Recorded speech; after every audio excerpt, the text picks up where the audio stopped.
Okay, so you can see in front of you there the success criteria for today's lesson. Use Radian measure to solve problems is generally what we want to do. So to do that, we're going to actually examine what is a radian. So that's okay, don't worry. It's convert between radians and degrees and find approximate and exact values for arc length. So if at the end of the lesson you can say, yep, I can do those things, given that that first dot point's a bit vague, to be honest. If you can do those bottom two things particularly, then you can say that's my success for today. I can do that. And if you can't, that's your pathway to success. That's your thing of saying, well, this is the thing I need to focus on. I need to get extra help out. And how you get that extra help is up to you. Maybe it's going through textbook stuff. Maybe it's organizing a tutorial session with me. One-on-one is so much better than even 1 to 8. Or it could be saying, Richard, can you provide me with a video on it or something like that? Okay, or reviewing these notes online. Whatever works for you. But you chart that pathway to success. This is what success looks like for you. Okie dokie. So that's that. We're going to have a look at radian measure to start with. Now, radians are an alternate form of measuring angle. So we've got degrees, we've got radians, and there's this other, what is it? Yeah, as is the third one as well, which you're not going to bother looking at. So why 360? Anyone know why? Okay. So did you know that you can count to 12 on one hand? I think it's the Babylonians who used to do it. It's really cool. Like if you look at your finger joints there's 3 joints, right? So if I want to count to 12, I just go 1, 2, 3, 4, 5, 6, 7, 8, 9, 10, 11, 12. There you go. I've counted to 12. So I could use this hand to keep track of lots of 12. So a base 12 system effectively. So 12, 24, etc. So how many 12s would I have? 5. 5 12s are 60. 6 lots of 60 is 360. So the reason why we have 60 minutes in an hour is for that reason, right? Because we've got a count of 60 on one hand, effectively. So this division into 60s kind of makes sense from that perspective. 24 hours in a day, divisible by 6. Okay, it all comes back to that kind of number system. So in a sense, 360 is a bit arbitrary, but in another sense, it's not. That's why it is 360. It's all based on the base 12 system there. So it is just a measurement that human beings came up with. There is nothing too special about it other than what I just said. Ultimately, angle is a degree of rotation. Yeah. Sorry, it's a measurement of rotation. So if I've gone 360 degrees, I've gone one full rotation. If I've gone 180 degrees, it's a half rotation, and so on. So it's all about rotation. So what we're going to do is we're going to redefine that measurement of rotation in terms of the unit circle. So if I have a look at the unit circle, let's see how good I can draw one. Ooh, it'd be helpful if I actually drew it. That's all right. That's not bad, friend. So if I look at the unit circle, it has radius 1 unit. That's why it's called the unit circle. Okay, so it has radius 1 unit. And what would the circumference of that circle be? Well, the circumference formula, I'll give it to you in case you've forgotten, is 2 pi r. Okay, so that means that for the unit circle, the circumference is 2 pi. I'll just spell it out here, but hopefully you can see that. Replace r with 1, and I've got 2 pi. Nice. So 2 pi is the length of the perimeter going from one spot on the circle all the way back to the same spot on the circle, 2 pi. So in a sense, for a unit circle, a full rotation, a full swing around of that circumference is 2 pi. So what we do with radian measure is we simply say, let's make our new measure of rotation to be simply how much of that circumference I've swung through on the unit circle. So for 360 degrees, it's 2 pi. But if it's 180 degrees, I've only swung through half of it, and so it would be half of 2 pi, which would be pi. Okay, and that's basically how we do it. So I'll stop there for a second. Does anyone have any questions? Okay, so let's have a look at the conversion itself then. So how do we convert from degrees to radians? Okay, so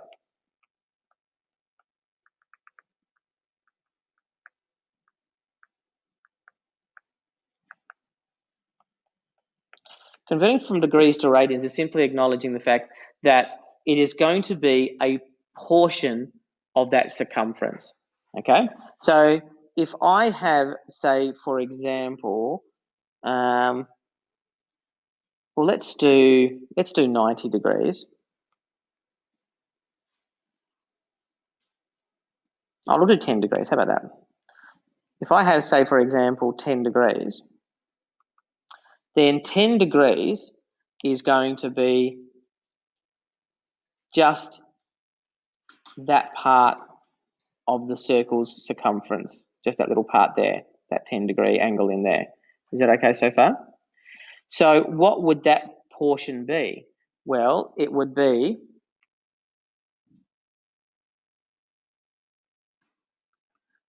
found by multiplying 10 by 2 pi, the full circumference, divided by 360, which is the full rotation.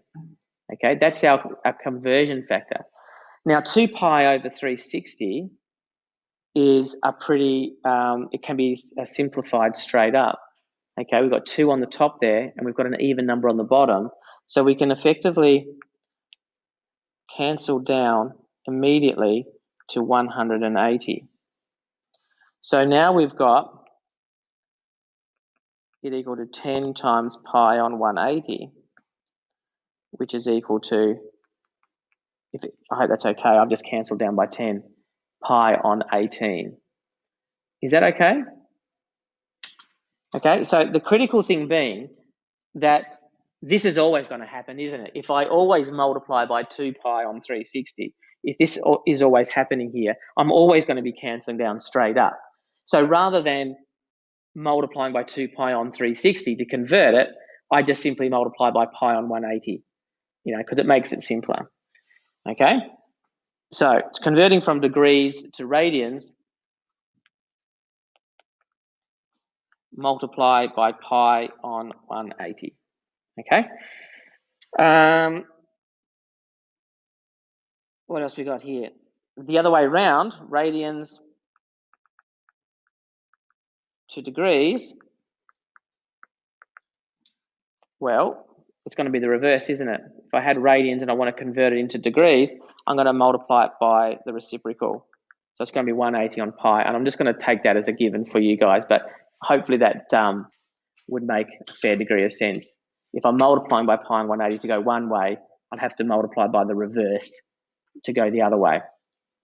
I'm going to do a few examples now just to make sure you're okay with it, but then I'll give you some practice time. Does anyone have any questions? No, your silence means that you're okay with it or too shy and will suffer as a result. Okay, so what have I got for examples? So let's have a look at, yep, I've done 10. So let's have a look at another example of 36 degrees. 36 degrees is equal to 36 times pi on 180. Okay, so how many times will 36 go into 180? 5 times, because 180 doubled is 360, so it has to be half of that. So, so 36 goes into itself once and goes into 185 times. So we've got pi on 5. That's the exact value. If you used your calculator, you would get an approximate value. Sometimes questions will ask for an approximate value. Sometimes they'll ask for an exact value. Okay, so that's the exact value.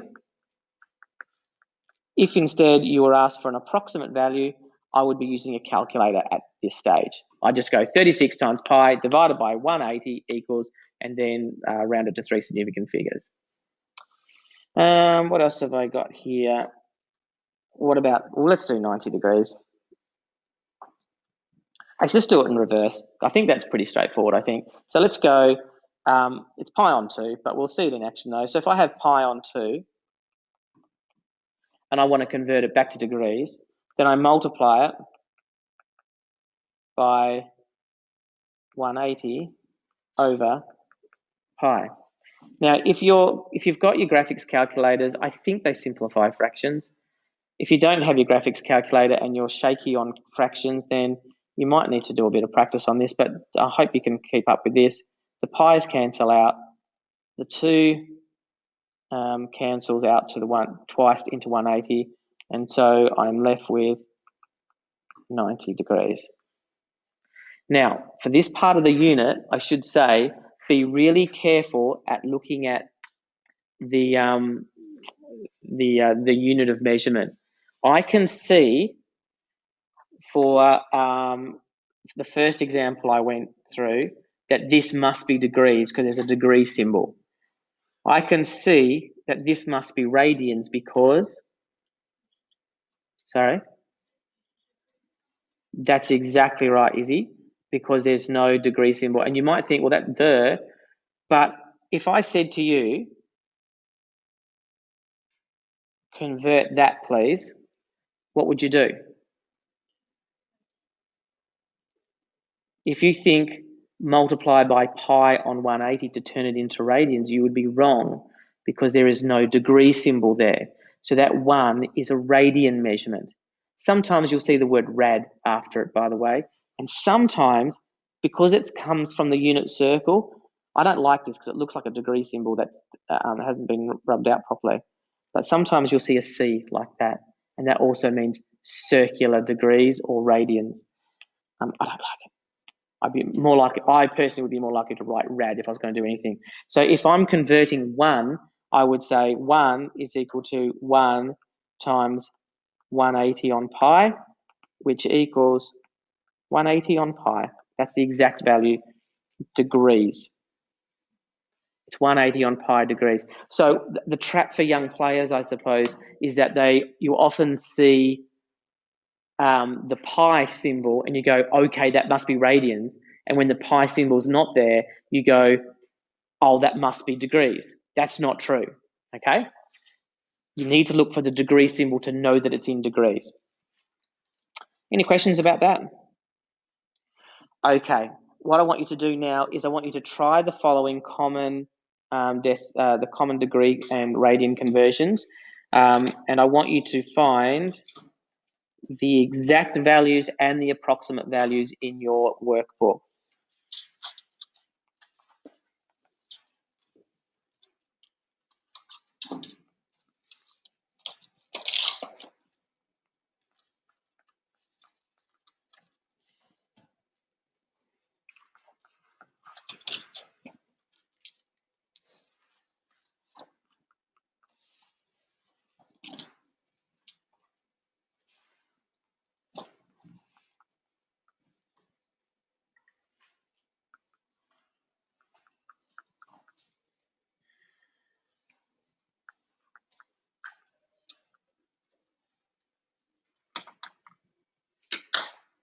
You may use your calculator if you wish.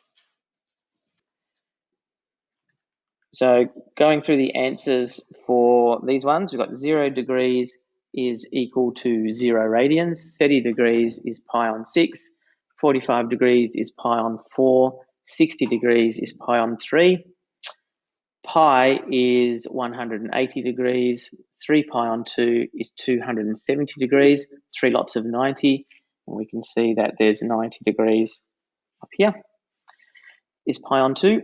5 pi on 4 is 225 degrees, and 1.5, what was it again, Izzy? 1.5 is 85.9 or 270 on pi, was it? Yep, thanks, Izzy. So, yep, those are the problems there.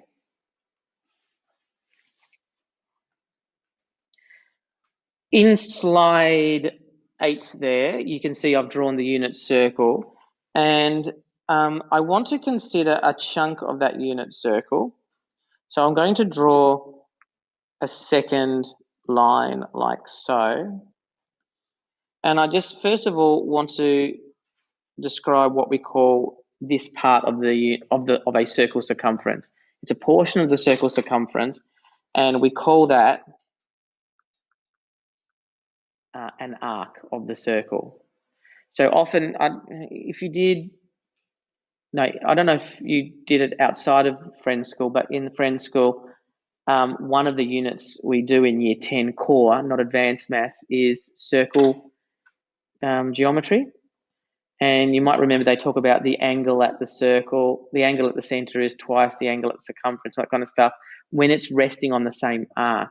So when you talk about an arc of a circle, it's a portion of the circumference. So that's what an arc is. And I hope it might make sense that if we measure that arc, we would call that the arc length. That's not the bit I was hoping would make sense. That really should make sense. Okay, the measurement of the arc is the arc length. And I'm hoping it's okay if I say that the arc length would therefore be a fraction of the entire circumference. Is that okay? It's a fraction of the entire circumference. How do we define that? Well, if I take the measurement of the angle at the center, theta, then I can say theta is a proportion of the whole rotation. So what that means is that if theta were to be 30 degrees, I'm not talking radians now, 30 degrees, then that would mean that that arc length would be 30 over 360, simplify that, times the circumference of the whole circle. Okay, is that bit okay? I'm not going to do that because I think that should be fairly self-evident, although you might need practice with calculations. The point being is the way we define radians means that the radian measurement is the arc length. Okay, so for a unit circle, okay, so I might just write that down a bit. For a unit circle,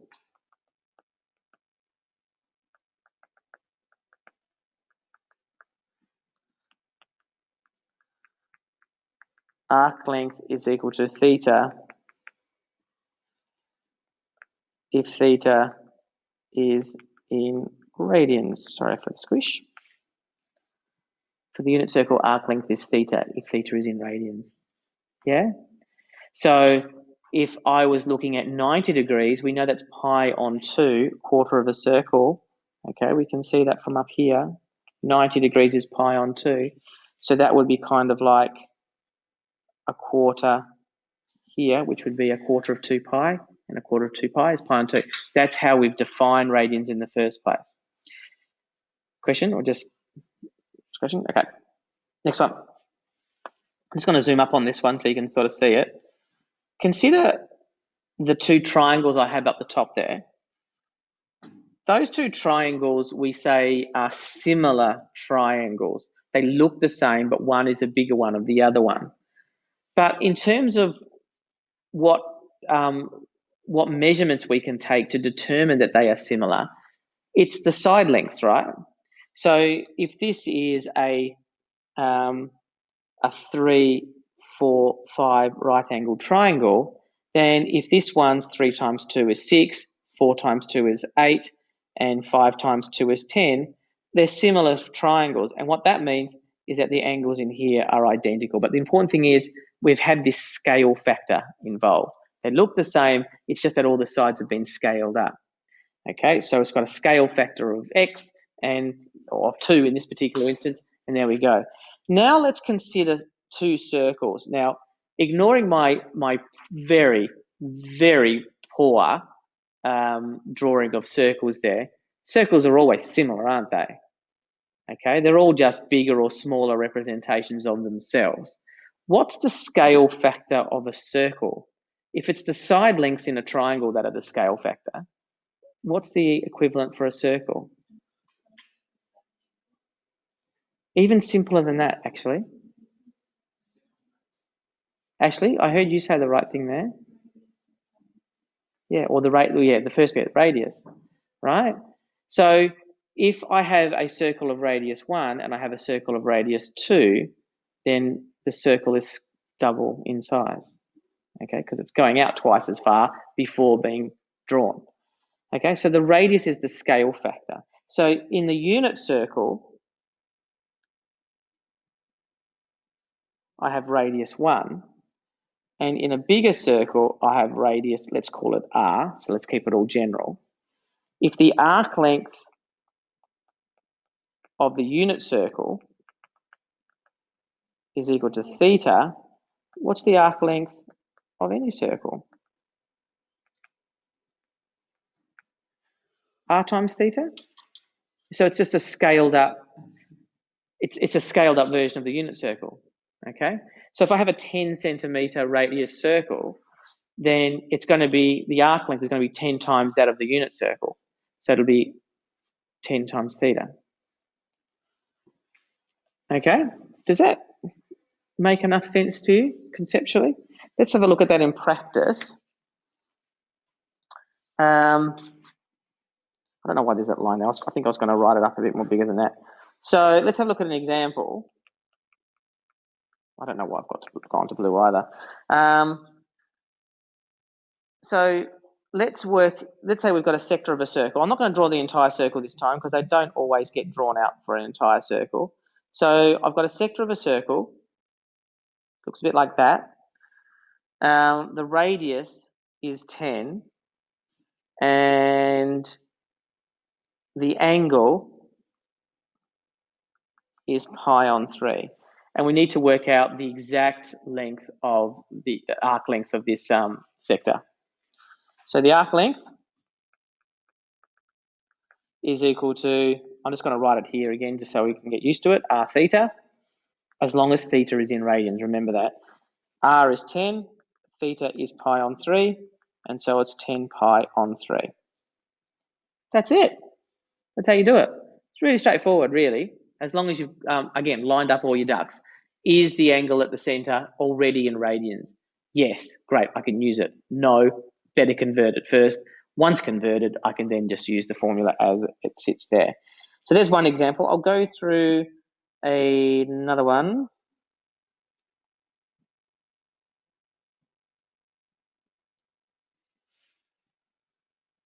So example 2, this time we have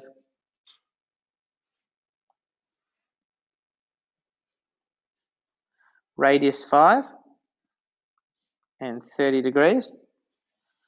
Okay, so first of all, I go theta is equal to 30 degrees, which equals 30 times pi on 180, which is equal to pi on 6. Now, after a while, these really common angles, you'll just convert without doing that. You'll just go 30 degrees, pi on 6, and then you'll be right to go, right? Therefore, arc length equals theta, which is 5 times pi on 6, which is equal to 5 pi on 6. Done. Okay, one final example. How about what have I got here? Okay, I've got a third example that I was going to do, but I can't see why I decided to. Oh yeah, perimeter of a sector. So let's have a look at this. We've got pi on 4 and a radius 3, but this time, be mindful of this, you are asked to find the perimeter. Okay, if you're asked to find the perimeter, you need to consider that this little ice cream shape here is a shape. Okay, it is not just part of a circle. It's a circle with 2 other lines joining up to make the entire shape. So be careful. If it says arc length, you just need to find the curvy bit at the top. If it says find the perimeter, it's arc length plus the 2 radiuses. So perimeter is equal to r theta plus 2r. Okay, that's just from common sense. It's not a formula you have to remember. R theta is the only one you have to really remember. And now I'll substitute in. So I've got 3 times pi on 4 plus 2 times 3. Oops, I was thinking of the answer in my head, I think. 2 times 3, and that's equal to 3 pi on 4 plus 6. It's kind of a nice enough answer by itself, I think. But just to get excited, 3 pi plus 24 on 4. But to be honest, I reckon that's a nice enough answer, unless it says expresses a single fraction, but outside of that. Okay, so sorry, I'll zoom out. I forgot I was zooming in. So there's all the three examples together there with the explanation. So if it's in radians already, straightforward. If it's in degrees first, convert, and then use the formula. If it says perimeter instead of arc length, then you need to remember to add in the two radius lengths as well to get your final answer. One thing I haven't gone through, and I'm not going to, is if you've got something else missing. So it might be that you're given the perimeter and you need to work out the angle at the center. Okay, or it might be that you're given the arc length and the angle and you need to work out the radius of the circle or something like that. So that's just a matter of still using the same formula, but then substituting what you do know and then working out what you don't know by manipulation. So I'm going to leave that as there is an example in the textbook, but I'm going to leave that for you to have a read through if you can't think of how to do it yourself. So I'll leave it there. I'm going to write up some questions for you to try from the textbook. It is 11K, but 11K is a mixture of arc length and sector area problems, and I'm going to tackle sector area tomorrow. So I'll be very precise with the ones I want you to try. Does anyone have any questions? Okay, I might even put the try here. So after looking at examples,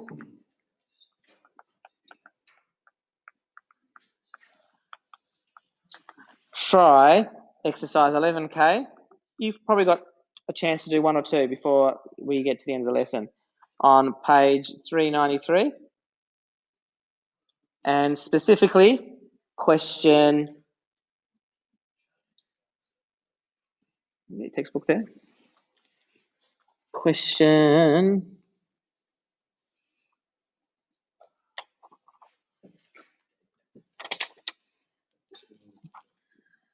yeah, I had 12, I think I meant one or two.